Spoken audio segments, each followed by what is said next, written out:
बिस्मिल्लाहिर्रहमानिर्रहीम। अस्सलामुअलैकुम students. Cell, tissue, organ and organ system level BS honour semester 1 के अंदर प्रिंसिपल ऑफ एनिमल लाइफ 1 के अंदर ये चैप्टर इंक्लूड है और फॉर BSc ज़ूलॉजी की ए बुक के अंदर जो है चैप्टर वो इंक्लूड है। My name is Abdul Hannan, master of philosophy in zoology, और ये हमारा लेक्चर नंबर 4 है। चैप्टर नंबर 2 का हमारा लेक्चर नंबर 4 है जो हम आज इंशाल्लाह स्टडी करेंगे।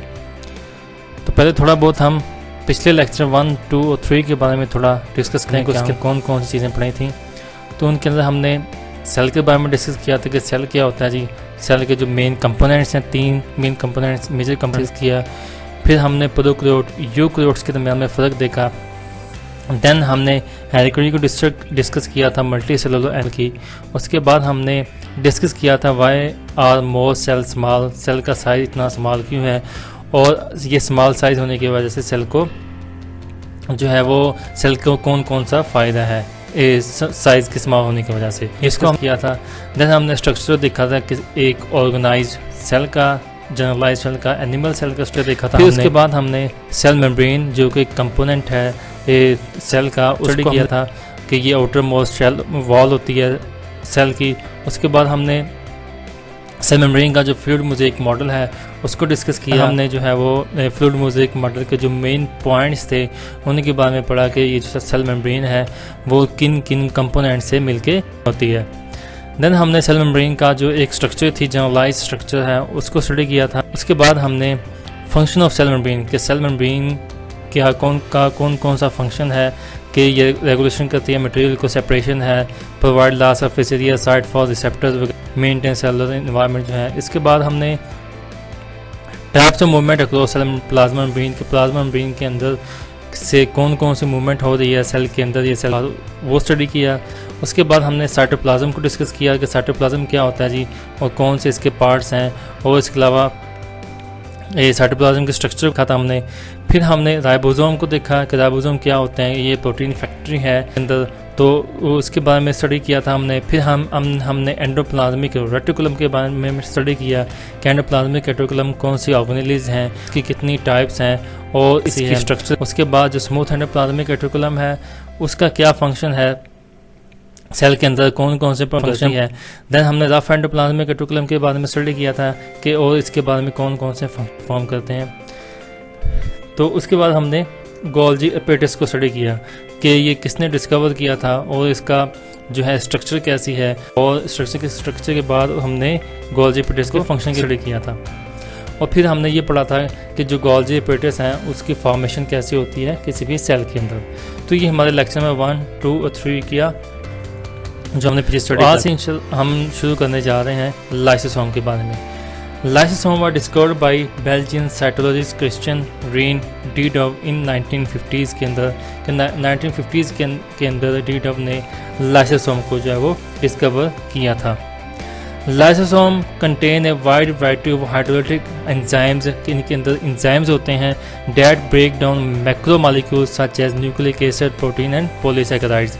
कि ये मैक्रो मॉलिक्यूल्स की ब्रेकडाउन करते हैं क्योंकि इनके अंदर जो है वो एंजाइम्स होते हैं जो इनकी ब्रेकडाउन करते हैं। तो ये बेसिकली देखा जाए तो वो जो लाइसोसोम होते हैं वो membrane enclose bag of hydrolytic enzymes होते हैं। ठीक है जी, कि मेम्ब्रेन होती है बाहर और इनके अंदर एंजाइम्स होते हैं, तो ये डाइजेस्ट करते हैं मैक्रो मॉलिक्यूल्स को। The enzymes work best in acidic environment. कि यही जो एंजाइम्स हैं अगर इनको एसिडिक इन्वायरमेंट प्रोवाइड किया जाए, pH 5 प्रोवाइड की जाए, उसके अंदर ये बेस्ट वर्क करते हैं। Excessive leakage from a large number of lysosomes can destroy a cell by autodigestion. Excessive leakage मतलब अगर इनकी प्रोडक्शन बहुत ज़्यादा हो जाए सेल के अंदर तो ये ऑटोडाइजेशन जो है वो कर देते हैं। ऑटोडाइजेशन कहलाता है digestion of tissue bye enzyme produce by the organism itself. कि जो सेल है वो क्या करता है, वो जब लाइसोसोम प्रोड्यूस करेगा तो उसी सेल का जो टिश्यूज़ होंगे वो जो है वो उनकी ब्रेकडाउन कर देगा। मतलब लाइसोसोम क्या करेगा, अपने ही टिश्यूज़ की ब्रेकडाउन करना शुरू कर देगा, अपने ही ऑर्गेनिज्म की टिश्यूज़ की ब्रेकडाउन करना शुरू कर देगा। इसको हम ऑटोडाइजेशन कहते हैं। फॉर्मेशन ऑफ लाइसोसोम, लाइसोसोम जो है वो कैसे बनते हैं सेल के अंदर। तो यहाँ पर डायग्राम के अंदर डिस्कस किया गया है। आप ये देखें नीचे सबसे रफ एंडोप्लाज्मिक रेटिकुलम के अंदर ट्रांसपोर्ट वेसिकल्स हैं, वेसिकल्स बनी है जिसके अंदर एंजाइम्स हैं। देन ये वेसिकल्स गोल्जी पेटिस में गई हैं, गोल्जी पेटिस में इसकी ट्रांसपोर्टेशन हुई है, इसकी पैकेजिंग हुई है। जब वो मूव होंगे साइटोप्लाज्म में देन हम उसको प्राइमरी लाइसोसोम कहेंगे। ये प्राइमरी लाइसोसोम क्या करेंगे कि बाहर से जो फूड वैक्यूल है जिसको मेम्ब्रेन ने इंगल्फ कर लिया है, जब वो सेल मेम्ब्रेन के साइटोप्लाज्म के अंदर एंटर होगा तो जो प्राइमरी लाइसोसोम है उस फूड वैक्यूल में इंगल्फ हो जाएंगे, मतलब फूड वैक्यूल को इंगल्फ करके उसको डाइजेस्ट करना शुरू कर देंगे। तो जब फूड वैक्यूल के साथ लाइसोसोम मिल जाएंगे देन इसको हम बोलते हैं सेकेंडरी लाइसोसोम। तो देखें इनका मेन काम ये हो गया कि इन्होंने क्या किया कि बाहर से आने वाला किसी भी मटेरियल को इंगल्फ करके उसको उसकी डाइजेशन करना स्टार्ट कर दिया। तो ये जो है इस तरह लाइसोसोम जो है वो बनते हैं सेल के अंदर। फंक्शन ऑफ लाइसोसोम, लाइसोसोम का जो है बेसिकली फंक्शन क्या है? नंबर 1 है जी intra cellular digestion. Intra cellular digestion मुराद ये है कि सेल के अंदर डाइजेशन हो रही होती है, जैसे कि प्रोटोजोआ के अंदर होती है और अमीबा के अंदर होती है, ठीक है जी, कि डाइजेशन होती है, डाइजेशन ऑफ फूड की जो डाइजेशन होती है वो सेल डाइजेशन होती है वो सेल के अंदर ही होती है और फूड वैक्यूल के जरिए होती है, उसको हम इंट्रा सेलुलर डाइजेशन कहते हैं। तो ये प्रोटोजोआ होते हैं, अमीबा है, तो उनमें जो डाइजेशन होती है वो इंट्रा सेलुलर डाइजेशन होती है। तो लाइसोसोम जो है वो इंट्रा सेलुलर डाइजेशन में इन्वॉल्व होते हैं। Number 2 role of defence of body के जो लाइसोसोम होते हैं वो फेगोसाइटोसिस करते हैं। तो यही जो मैक्रोफेजेस जो होते हैं वो फेगोसाइटोसिस का काम परफॉर्म करेंगे और इससे हमारे जितने भी बैक्टीरिया हैं या जो इन्वेडर्स हैं जब हमारी बॉडी के अंदर एंटर होंगे तो ये मैक्रोफेजेस उनको डिस्ट्रॉय करना स्टार्ट कर देंगे। तो यही मैक्रोफेजेस जो हैं वो उनके अंदर लाइसोसोम एंजाइम्स होते हैं।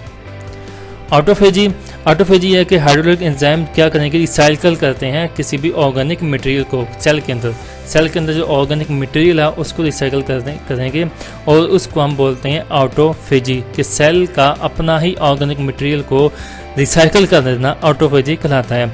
लाइसोसोम क्या करेंगे, इंगल्फ कर लेंगे उन ऑर्गेनेल को जो पुराने हो गए हैं, डिस्ट्रॉय हो गए हैं, जिनका कोई काम नहीं है सेल के अंदर, उनको इंगल्फ करके उनको उनकी ब्रेकडाउन करेंगे। देन ब्रेकडाउन करने के बाद उसका जो मटेरियल है उसको दोबारा रिसाइकल करेंगे, इसको हम ऑटोफेजी कहते हैं।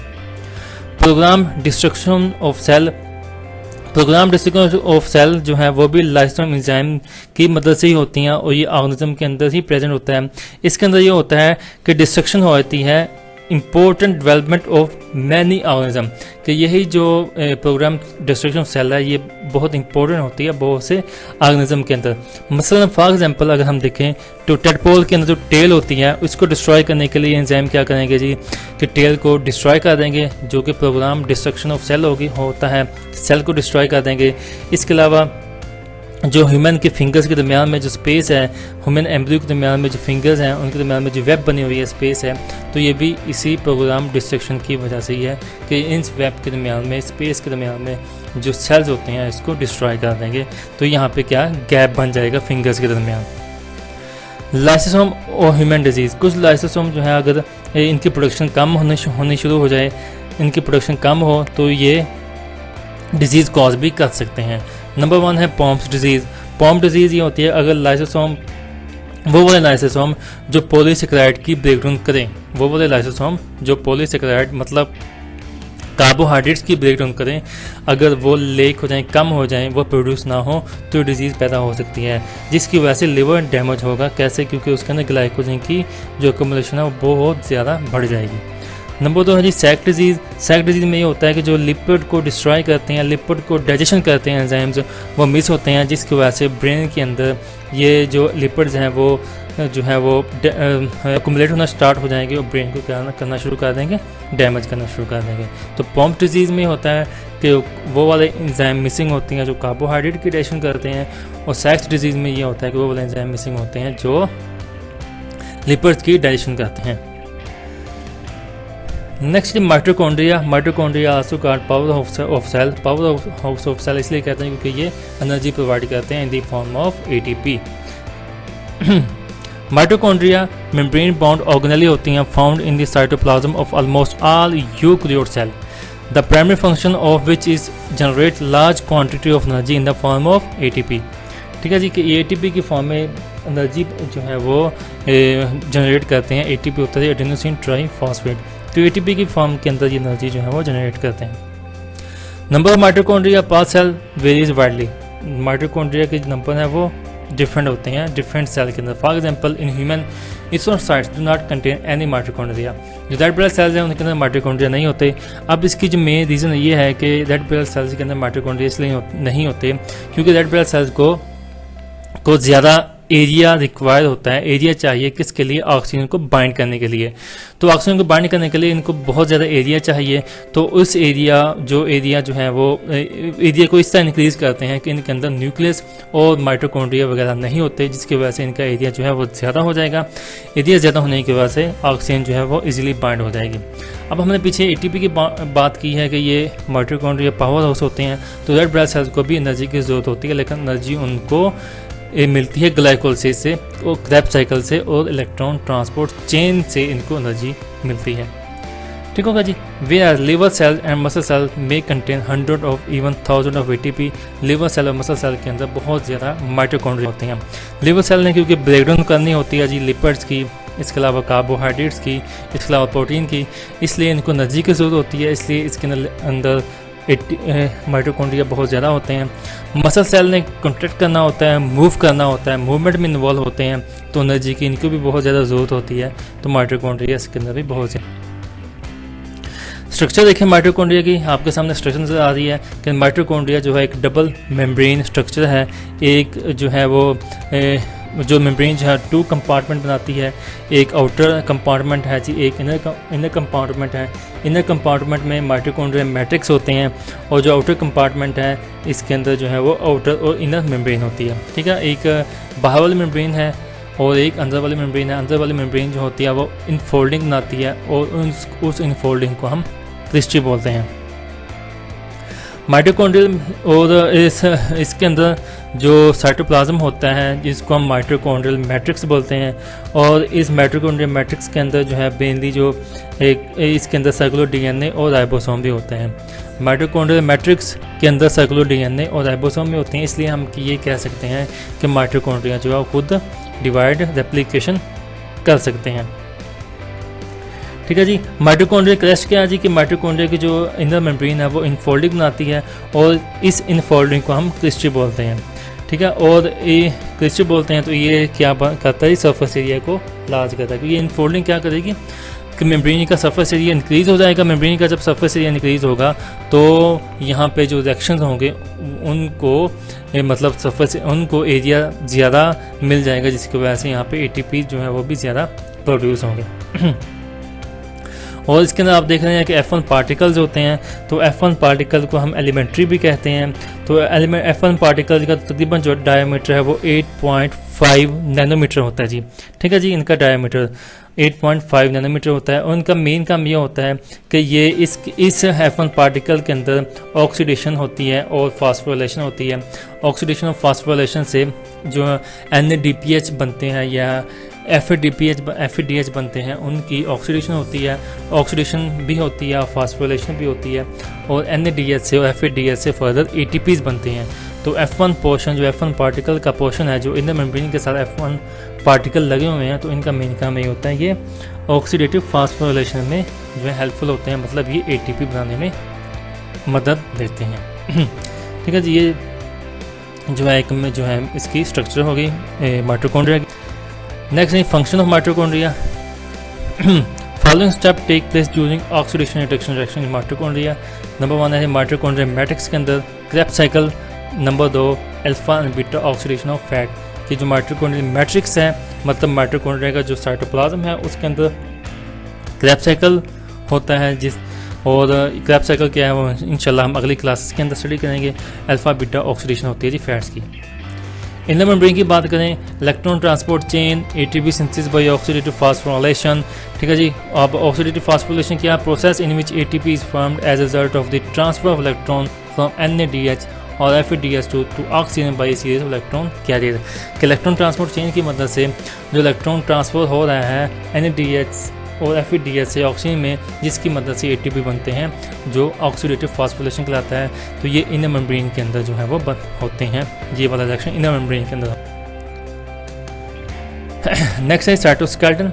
Cytoskeleton is a system of filaments or fibers that is present in cytoplasm of eukaryote cell।